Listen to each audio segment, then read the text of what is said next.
मेरी जिंदगी में मुझे हमेशा सरहद पार से सिर्फ मोहब्बत ही मिली।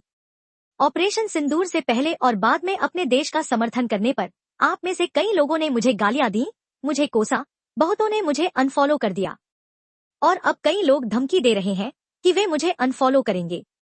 ये धमकियां सिर्फ गालियों तक सीमित नहीं रहीं, इसमें मेरी बीमारी, मेरे परिवार और यहाँ तक कि मेरे धर्म को भी निशाना बनाया गया। हिना खान ने बिना किसी लागलपेट के लिखा। हालांकि हिना ने सीधे तौर पर ट्रोल्स की राष्ट्रीयता का जिक्र नहीं किया, लेकिन उनके शब्दों से स्पष्ट संकेत मिलते हैं कि यह नफरत सरहद पार से आई हो सकती है। इन सब के बावजूद हिना ने नफरत का जवाब कड़वाहट से नहीं बल्कि शालीनता के साथ दिया। मुझे आपसे ये उम्मीद नहीं है कि आप मेरे देश का समर्थन करें। आप अपने देश का समर्थन करें, ये भी ठीक है। मुझे ये उम्मीद भी नहीं है कि आप दोनों देशों के बीच की जटिलताओं को समझ पाएंगे।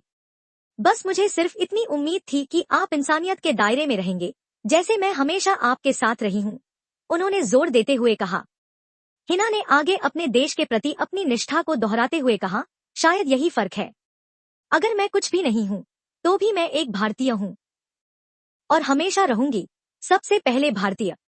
तो आगे बढ़िए, अनफॉलो कीजिए, मुझे कोई फर्क नहीं पड़ता। मैंने आप में से किसी को गाली नहीं दी, कोई अपशब्द नहीं कहे। मैंने सिर्फ अपने देश का समर्थन किया। आप क्या कहते हैं वो आपको परिभाषित करता है। आप क्या चुनते हैं वो आपकी सोच को दर्शाता है। आप कठिन समय में कैसे व्यवहार करते हैं वो आपकी इंसानियत की गहराई को दिखाता है। इसका मुझसे कोई लेना देना नहीं है। चाहे कुछ भी हो जाए, मैं अपने देश का समर्थन करती रहूंगी। जय हिंद।